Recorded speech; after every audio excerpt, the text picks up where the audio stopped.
Pas pampres di acara pernikahan Kaisang Pangarep dan Erina Gudono panik dan kaget saat artis Desta meninju perut Kaisang Pangarep saat bersalaman dengan pengantin.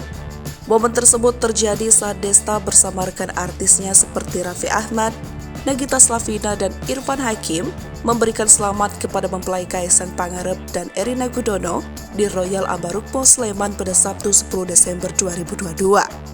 Awalnya, Desta menyalami Presiden Jokowi dan Ibu Riana bersama rombongan para artis. Namun saat menyalami Kaisang, tampak Desta meninju perut Kaisang dengan canda gurau. Tampak Kaisang merespon tinjuan tersebut dengan ikut menggerakkan perutnya.